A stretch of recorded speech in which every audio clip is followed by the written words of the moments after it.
Hi all. सबसे ज़्यादा सब्जियां और फूल विंटर्स में लगाए जाते हैं जो सीजनल होते हैं, लेकिन विंटर में लगाने के लिए भी बहुत सी तैयारियां हैं जो हर गार्डनर को करनी पड़ती है। और अगर आप प्रॉपर तरह से तैयारी नहीं करेंगे तो आपको वैसा रिजल्ट नहीं मिलेगा जैसा मिलना चाहिए। क्योंकि मैं सैपलिंग्स नहीं खरीदती हूँ, मैं सीड से सब्जियाँ लगाती हूँ, तो जैसे ही बारिश ख़त्म होती है उसके बाद सीड सोइंग स्टार्ट होती है और धीरे धीरे करके फिर जो है हम सैपलिंग्स को ट्रांसफ़र करते हैं, सॉइल मिक्स तैयार करते हैं। लेकिन कुछ मैंने अर्ली विंटर्स में भी सीड्स लगाए थे जो बारिश के टाइम पे लगाए थे, उनमें से कुछ ख़राब हो गए थे, इसका वीडियो मैंने शेयर किया था। और कुछ जो है वो बहुत अच्छे से चल पड़े थे जिनको मैंने लगाया है। तो मैं पूरा डिटेल में आपको दिखाऊंगी कि क्या क्या तैयारियां चल रही है और क्या क्या मैंने लगा लिया है, क्या क्या मैंने सीड सोइंग की है, पूरा डिटेल में शेयर करूँगी। उससे पहले ये जो है ये स्वीट कॉर्न है और आप मेरे टेरेस में ये राउंड द ईयर देखेंगे। मैं पूरे साल इनको लगाती हूँ, एज सच कोई सीज़न नहीं है। जब भी ये जो बैग्स हैं ये खाली हो जाते हैं, हार्वेस्ट कर लेते हैं कॉर्न, उसके बाद मैं फिर से इनमें ही जो है या तो सीड डाल देती हूँ या सैपलिंग रहते हैं तो वो लगा देती हूँ। सैपलिंग भी मेरे खुद के तैयार किए हुए होते हैं जो मैं सीडलिंग ट्रे में तैयार करती हूँ। तो इस तरह से अगर आप देखेंगे तो मेरे टेरेस में काफ़ी सारे स्वीट कॉर्न के प्लांट हैं। अगर आप भी स्वीट कॉर्न लगाना चाहते हैं तो बहुत सारे वीडियोस हैं। एक हमारा भुट्टा पार्टी का वीडियो है, वो चेकआउट ज़रूर करिएगा, जो बच्चों के साथ हमने छत पे एक थोड़ा सा जुगाड़ करके बारबेक्यू बनाया था और उसमें हमने हार्वेस्टिंग और इसको बिल्कुल सेक कर छत पर ही खाया था। तो वो भी एक बहुत इंजॉइंग मोमेंट था हमारे लिए। उसका लिंक मैं डिस्क्रिप्शन बॉक्स में दूंगी, वहाँ से देखिएगा पार्ट 1 और पार्ट 2। इसके बाद मैं दिखाती हूँ क्या तैयारियाँ चल रही है विंटर की। ये जो पॉट्स हैं इनको कैसे पेंट करना है फटाफट से, उसका भी मैंने वीडियो डाला था। अगर आप भी पेंट करना चाहते हैं, ये वाले पॉट्स और ये वाले पॉट्स बिल्कुल एक ही कंडीशन के थे, ये मैं नए नहीं लेकर आई हूँ गार्डन में। ये मेरे सारे पुराने वाले पॉट्स हैं जिनको मैंने निकाला है, क्योंकि एक दिन में सारे पेंट करना क्लीन करना थोड़ा टायरिंग होता है। तो मैं बैचेस में अभी मैंने इतने पॉट्स क्लीन कर लिए हैं और इनको पेंट किया है। तो जैसे जैसे समय मिलेगा तो दूसरे पॉट्स को मैं पूरा जो है इनको अपरूट करके इसकी रूट प्रूनिंग कर दूंगी और उसके बाद इनको इस पॉट में लगाऊंगी और उस पॉट को जो है मैं फिर क्लीन करके उसमें कोई और प्लांट लगाऊंगी। तो इस तरह से जो है ये काम भी बहुत इम्पॉर्टेंट होता है विंटर गार्डन में। उसके अलावा है ये मिट्टी लगभग 10 दिन से मेरे टेरेस में सूख रही है। जो साइड्स में आप हल्की हल्की गीली देख रहे हैं, ये जस्ट जब मैं प्लांट्स को पानी देती हूँ तो वो जो ड्रेन आउट होता है वो वाटर है। अदरवाइज़ ये मिट्टी बहुत अच्छे से स्टेरिलाइज है। 10 दिन हो गए हैं, बहुत अच्छी धूप है, मिट्टी बिल्कुल तैयार है। अब बस इसमें मुझे जैसे जैसे पॉट्स रेडी होते जाएंगे, जो अभी पेंटेड पॉट मैंने आपको दिखाया है, उन्हीं में मैं इन मिट्टी को जो है खाद के साथ मिलाकर उसमें भर दूंगी और सैपलिंग्स को ट्रांसफ़र करेंगे। इसके अलावा भी जो है दूसरी जगह काफ़ी सारी मिट्टी सूख रही है, क्योंकि यहाँ पर भी देखेंगे टेरेस के दूसरे साइड पे तो यहाँ भी बहुत मिट्टी सूख रही है, कुछ पॉट्स खाली हैं। तो जैसे जैसे मिट्टी सूखती जाएगी पॉट्स रेडी करती रहूँगी। जैसे यहाँ पर आप देखें तो कुछ पॉट्स में मैंने टमाटर के सैपलिंग्स लगाए हैं, क्योंकि ये बहुत अच्छे से जर्मिनेट हो गए थे और सैपलिंग्स भी अच्छे चल रहे हैं। इनमें मैंने पेंटेड वाले पॉट्स में मिट्टी और खाद डालकर इनको इस तरह से ट्रांसफ़र कर दिया है। अब जो पॉट्स गंदे हैं पेंटेड वाले में डालकर फिर इनको क्लीन करूँगी। तो सबसे पहले अगर मैं दिखाऊं तो विंटर गार्डन में जो है मेरे पास बहुत सारे टमाटर के पौधे तैयार थे जिनको मैंने ट्रांसफ़र किया है। इसके अलावा मैंने ज़ुकीनी का प्लांट भी शेयर किया था कि मैंने 4 सैपलिंग्स ट्रांसफ़र किए थे, उसमें से एक मैंने निकाल दिया है क्योंकि वो मरा नहीं था, लेकिन वो उतना हेल्दी नहीं लग रहा था, इसलिए मैंने निकाल दिया। बाकी ज़ुकीनी मैंने फ़र्स्ट टाइम लगाई है, लेकिन इतनी अच्छी ग्रो हुई है, मैंने एक्सपेक्ट नहीं किया था कि ज़ुकीनी का रिज़ल्ट इतना अच्छा होगा, क्योंकि जो इसके सैपलिंग थे वो थोड़े लेगी से थे। लेकिन एक चीज़ जो मैंने नोटिस करी, क्योंकि सैपलिंग लेगी थे तो वो एस की तरह होकर जो इसके नोड्स वाला एरिया होता है वहाँ से एरियल रूट्स निकल के, जैसे हमारे खेतों में मीठा कुमड़ा वगैरह होता है तो एरियल रूट्स जब पकड़ लेती है तो वहाँ से जो है फिर प्लांट जो है वो अच्छी ग्रोथ ले लिया। और अगर आप देखेंगे तो ये बहुत स्ट्रॉन्ग है। इनफैक्ट इसमें अभी मेल और फीमेल दोनों फ्लावर्स आ रहे हैं और फ्लावर बिल्कुल पम्पकिन फ्लावर जैसे हैं। ये मेल फ्लावर है और यहाँ देखें तो ये फीमेल फ्लावर भी दिख रहा है, ये रहा, पीछे इसके फ्रूट लगा है, ये रहा।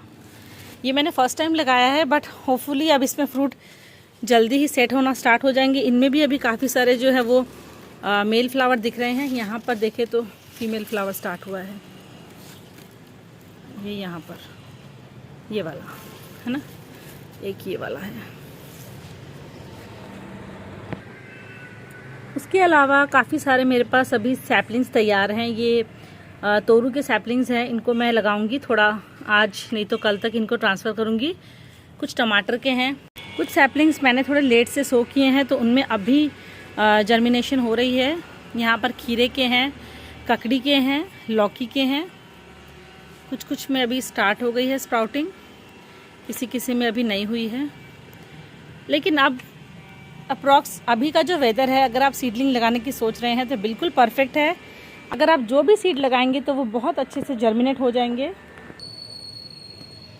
कुछ लौकी के मैंने लगाए थे, इनफैक्ट कुछ क्या 3 लौकी के प्लांट हैं मेरे पास, जो ये भी बारिश के मौसम में लगाए थे। अब प्लांट जो हैं थोड़े बड़े हो गए हैं, 1-2 यहाँ है, एक दूसरी तरफ है, मैं दिखाऊंगी। तो इनको यहाँ इसलिए लगाया है इस बेड में, क्योंकि यहाँ से जो ट्रेलिस है वो पास पड़ता है, और वहाँ से अगर ऊपर से रस्सी डालकर इस तरह से यहाँ इसके साथ सहारा दिया जाए तो ये बहुत जल्दी क्लाइंब करते हैं।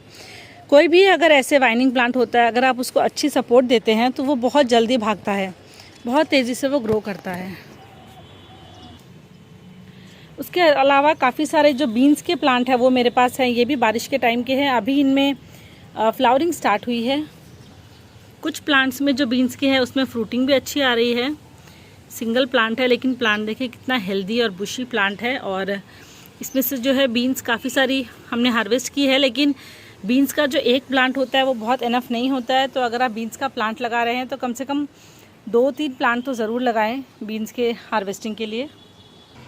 उसके अलावा ये जो मिर्ची का प्लांट है ये मेरा लास्ट ईयर का है, मैंने अभी सीड सो किए हैं मिर्ची के प्लांट की। तो जैसे ही वो सैपलिंग्स तैयार हो जाएंगे तो मैं ये पुराने वाले प्लांट्स जो हैं इनको हटा दूँगी।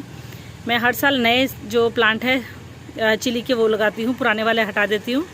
लेकिन तब तक जब तक कि वो सैपलिंग्स तैयार ना हो जाए, जैसे ही वो सैपलिंग्स तैयार हो जाएंगे तो मैं इन प्लांट्स को रिमूव कर दूँगी। पत्ते वाली सब्जियां मैंने थोड़ी अर्ली लगाई थी, तो बारिश में कुछ ख़राब हो गई थी। उसके बाद मैंने दूसरा बैच लगाया है, और अब जो है ये बहुत अच्छा चल रहा है, क्योंकि बारिश बंद हो गई है, अच्छी धूप आ रही है। और धनिया की जो पत्ती होते हैं उनके लिए धूप बहुत ज़रूरी होती है। अभी के जो मौसम है, आप इसमें कोई भी पत्ते वाली सब्जियां हो आप लाकर सो कर सकते हैं, बहुत अच्छे से जो वो जर्मिनेट हो जाती हैं। एक लौकी का प्लांट ये है, हालांकि ये थोड़ा सा दुर्बल सा है, लेकिन होपफुली थोड़ा अभी मैं 1-2 दिन में इसको फर्टिलाइज़र दूंगी। लौकी के प्लांट के लिए गोबर खाद के ऊपर कोई फर्टिलाइज़र नहीं है। लौकी के प्लांट में अगर आप गोबर फर्टिलाइज़र देंगे, गोबर की खाद देंगे तो वो सबसे बेस्ट होती है। इसको भी यहाँ मैंने इसलिए लगाया है क्योंकि इसके जस्ट ऊपर जो है ये ट्रेलिस है, और वहाँ से एक रस्सी मैं डालूँगी तो ये आराम से ऊपर क्लाइंब कर जाएगा। उसके अलावा इसमें जो है ये पालक के सीड्स हैं। सब्जियां मैं इसीलिए लगा देती हूँ ज़्यादा पत्ते वाली, क्योंकि जैसे जैसे ये लगते रहेंगे पालक, तो हम साइड बाय साइड इनमें जो है टमाटर वगैरह के सैपलिंग्स लगा सकते हैं, क्योंकि जब तक वो ग्रो होंगे तब तक आपकी जो ये पत्ते वाली सब्जियां हैं ये हार्वेस्ट करके ख़त्म हो जाएंगी। तो जो पत्ते वाली सब्जियां हैं वो ज़्यादा डिस्टर्ब नहीं करती है आपके दूसरे प्लांट्स को। कुछ मैंने लगाया है पत्ता गोभी, फूल गोभी और बैंगन, जिनके सीड्स मैंने सो किए हैं, मैं दिखाती हूँ। ये मुसंडा का प्लांट है। यहाँ पर मैंने कुछ बैंगन के और कुछ मिर्च के कुछ मिक्स है, इस तरह से मैंने सीड्स सो किए हैं। तो देखते हैं कब तक वो जर्मिनेट होते हैं, कब तक उनके सैपलिंग्स तैयार होते हैं।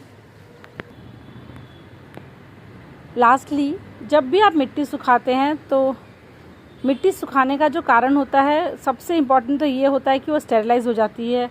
लेकिन जिनको नहीं पता है, नीमाटोड एक बहुत ही गंभीर बीमारी है जो प्लांट्स में आती है, रूट्स में आती है इनफैक्ट, और रूट्स में जो है गांठे से बन जाती है। तो अगर आपकी मिट्टी में नीमाटोड की शिकायत पहले से है, आप उसमें कुछ भी प्लांट लगा लेंगे, वो शिकायत आपकी हमेशा रहेगी। आप कोई भी प्लांट लगाएंगे उसमें नीमाटोड आएगा ही। नीमाटोड से प्लांट मरता नहीं है, लेकिन ग्रो नहीं करता है, प्लांट हेल्दी नहीं दिखता है। और जड़ें जो हैं प्लांट को ग्रो होने नहीं देती है, क्योंकि जड़ों में जो है पोषण नहीं रहता। जड़ें बिल्कुल मोटी मोटी सी गुच्छे वाली गांठें हो जाती है। उसके लिए सबसे अच्छा उपाय है कि मिट्टी को आप 10 से 15 दिन धूप लगा दें, उसके बाद उसमें प्लांट लगाएं तो कोई बीमारी इस तरह की नहीं आएगी। अगर आपको मेरा वीडियो अच्छा लगा हो तो प्लीज़ मेरे चैनल को लाइक, शेयर एंड सब्सक्राइब करें। हैप्पी खेती, बाय।